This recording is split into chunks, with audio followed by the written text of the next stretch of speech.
The English landscape garden, also called the English landscape park or simply the English garden, is a style of landscape garden which emerged in England in the early 18th century and spread across Europe, replacing the more formal, symmetrical jardin à la française of the 17th century as the principal gardening style of Europe. The English garden presented an idealized view of nature. It drew inspiration from paintings of landscapes by Claude Lorrain and Nicolas Poussin, and in the Anglo-Chinese garden, for the classic Chinese gardens of the East which had recently been described by European travellers. The English garden usually included a lake, sweeps of gently rolling lawns set against groves of trees, and recreations of classical temples, Gothic ruins, bridges, and other picturesque architecture, designed to recreate an idyllic pastoral landscape.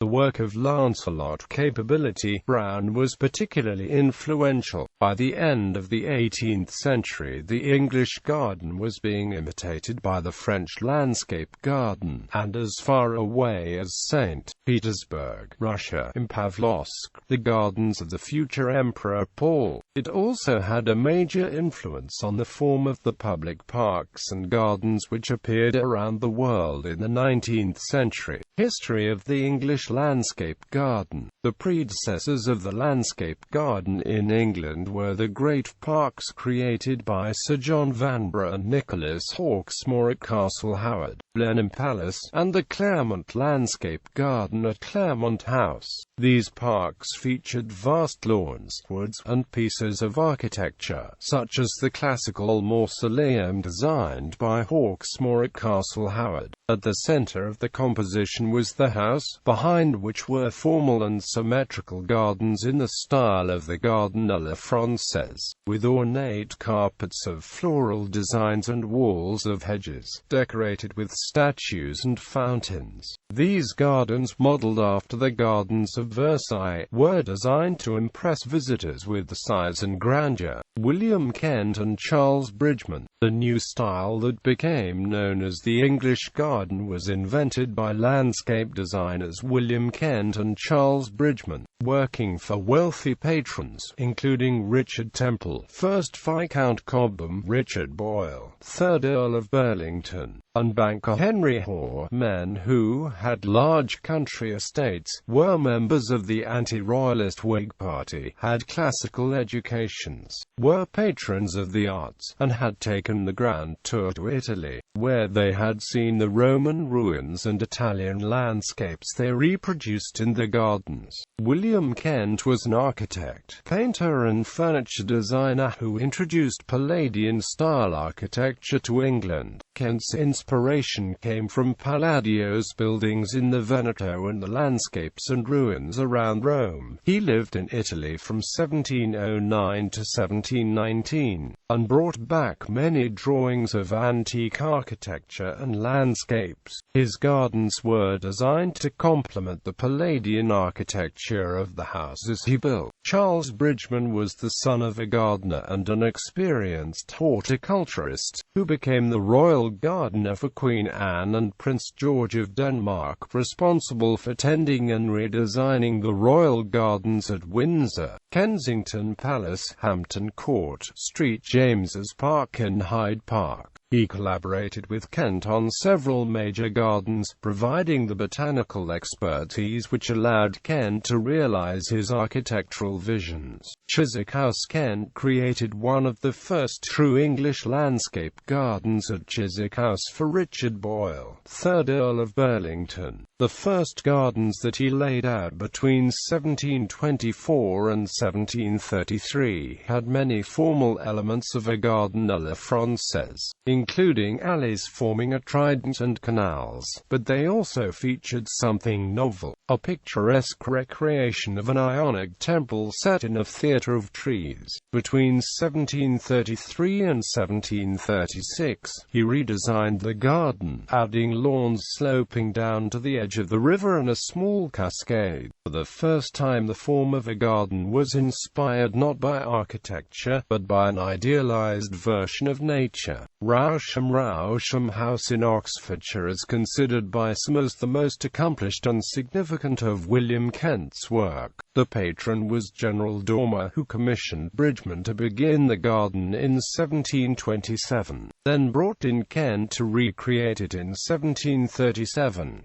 Bridgeman had built a series of gardens, including a grotto of Venus, on the slope along the River Cherwell, connected by straight alleys. Kent turned the alleys into winding paths, built a gently turning stream, used the natural landscape features and slopes, and created a series of views and tableaus decorated with allegorical statues of Apollo, a wounded gladiator, a lion attacking a horse, and other subjects. He placed eye-catchers, pieces of classical architecture, to decorate the landscape, and made use of the ha-ha, a concealed ditch that kept grazing animals out of the garden while giving an uninterrupted vista from within. Finally, he added cascades modelled on those of the Garden of Aldobrandini and Pratolino in Italy, to add movement and drama. Stowe House, Stowe, in Buckinghamshire, was an even more radical departure from the formal French garden. In the early 18th century, Richard Temple, 1st Viscount Cobham, had commissioned Charles Bridgeman to design a formal garden, with architectural decorations by John Vanbrugh. Bridgeman's design included an octagonal lake and a rotunda designed by Vanbrugh. In the 1730s, William Kent and James Gibbs were appointed to work with Bridgeman, who died in 1738.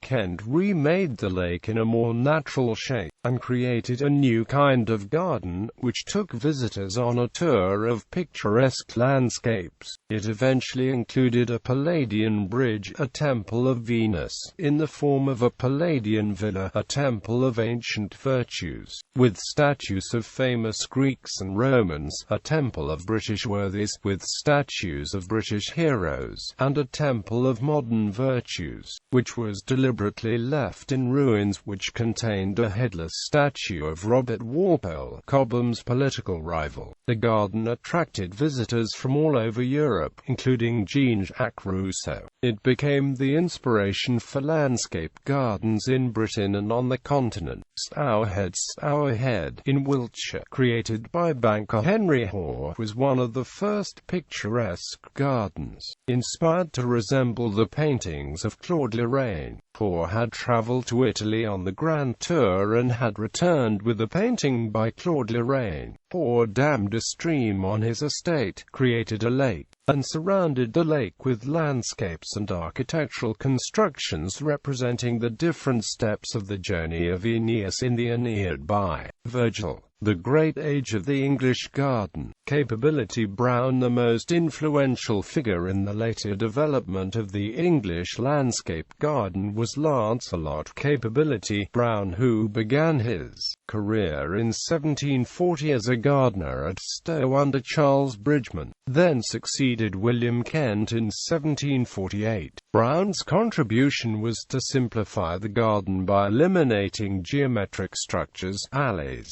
and parterres near the house, and replacing them with rolling lawns and extensive views out to isolated groups of trees, making the landscape seem even larger. He sought to create an ideal landscape out of the English countryside. Quote, he created artificial lakes and used dams and canals to transform streams or springs into the illusion that a river flowed through the garden. He compared his own role as a garden designer to that of a poet or composer. Here I put a comma, there, when it's necessary to cut the view, I put a parenthesis, there I end it with a period and start on another theme. Brown designed 170 gardens.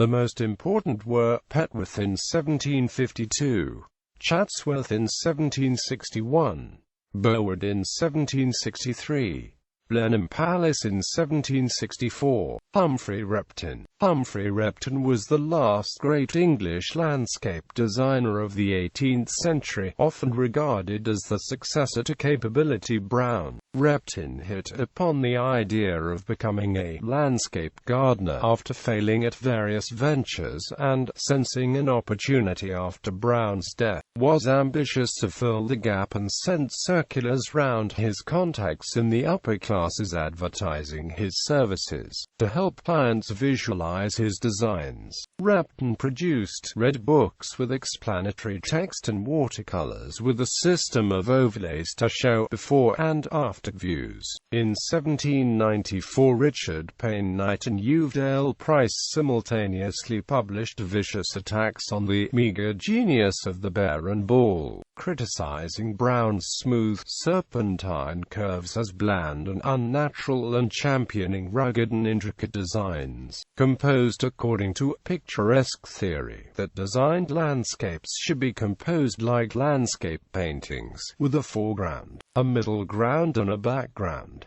Early in his career, Repton defended Brown's reputation during the picturesque controversy. However, as his career progressed, Repton came to apply picturesque theory to the practice of landscape design. He believed that the foreground should be the realm of art, that the middle ground should have a parkland character of the type created by Brown, and that the background should have a wild and natural character. Repton reintroduced formal terraces, balustrades, trellis work and flower gardens around the house in a way that became common practice in the 19th century. Repton published 4 major books on garden design: Sketches and Hints on Landscape Gardening, Observations on the Theory and Practice of Landscape Gardening, An Inquiry into the Changes of Taste in Landscape Gardening, and Fragments on the Theory and Practice of Landscape Gardening. These drew on material and techniques used in the Red Books.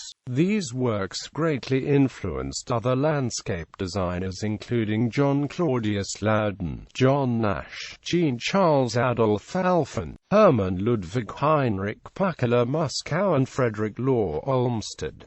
The Anglo-Chinese Garden. The Far East inspired the origins of the English Garden via Holland. In 1685, the English diplomat in The Hague and writer Sir William Temple wrote an essay upon the Garden of Epicurus, which contrasted European theories of symmetrical gardens with asymmetrical compositions from China, for which he introduced the Japanese term sharawaji. Temple had never visited the Far East, but he was in contact with the Dutch, and the discourse on irregularity in design had spoken to a merchant who had been in the Far East for a long time, and read the works of European travelers there. He noted that Chinese gardens avoided formal rows of trees and flower beds, and instead placed trees, plants, and other garden features in irregular ways to strike the eye and create beautiful compositions, with an understatement criticizing the formal compositions of the gardens at the palaces of Versailles. Louis XIV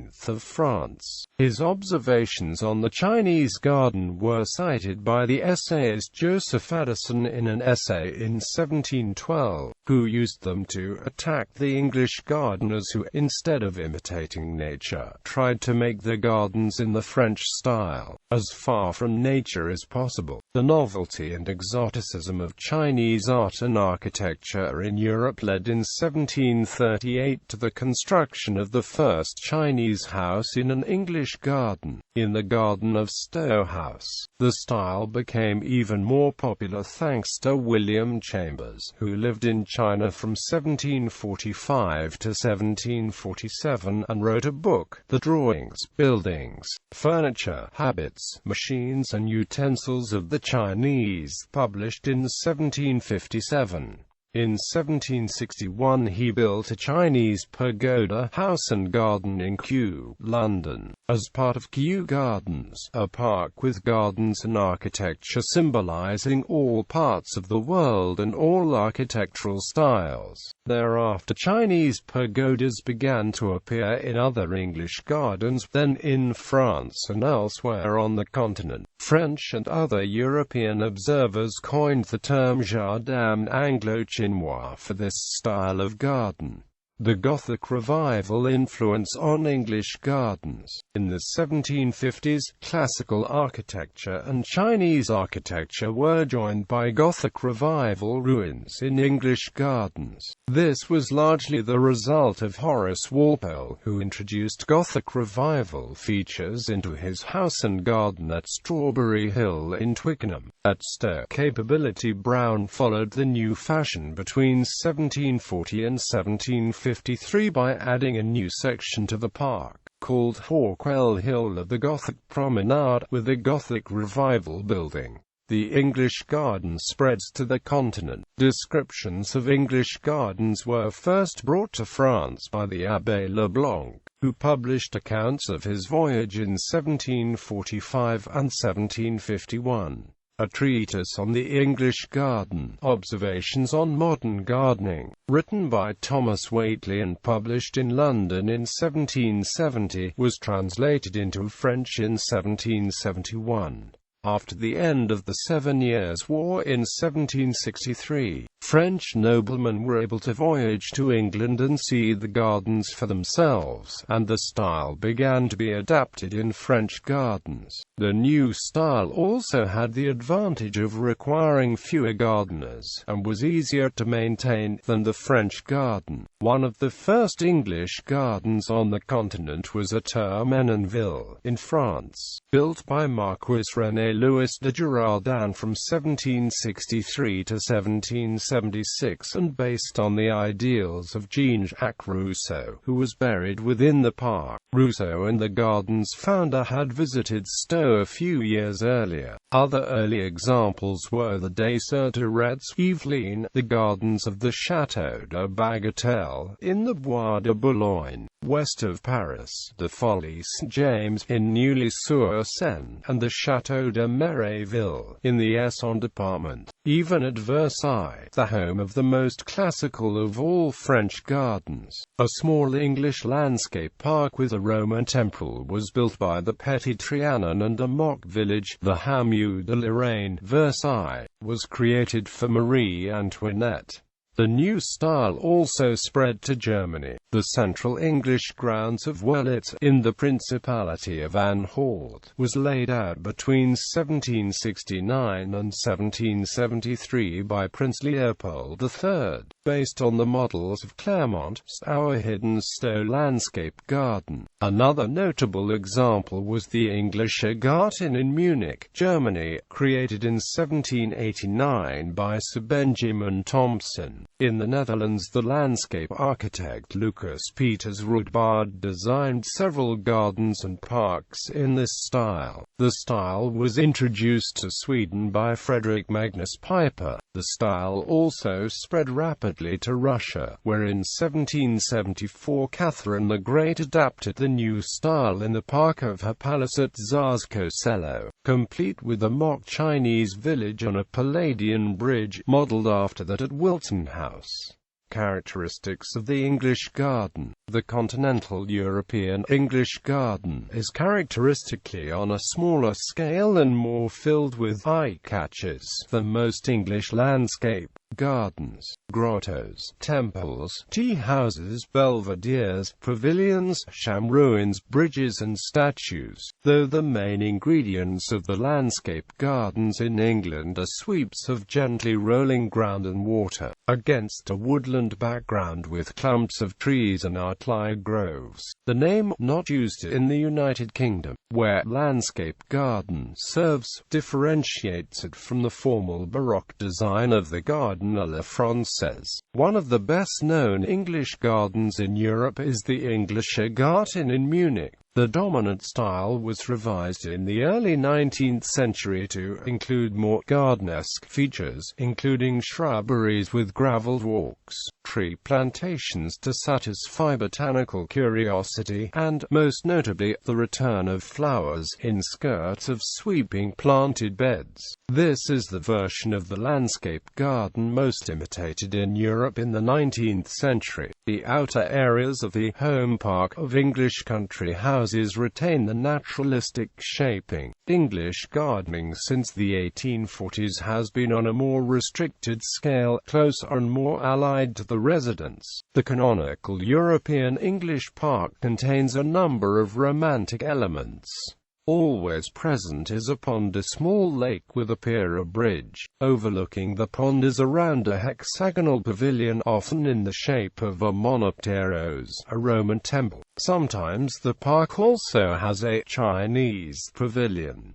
Other elements include a grotto and imitation ruins. A second style of English garden, which became popular during the 20th century in France and Northern Europe, is the late 19th century English cottage garden. Gallery.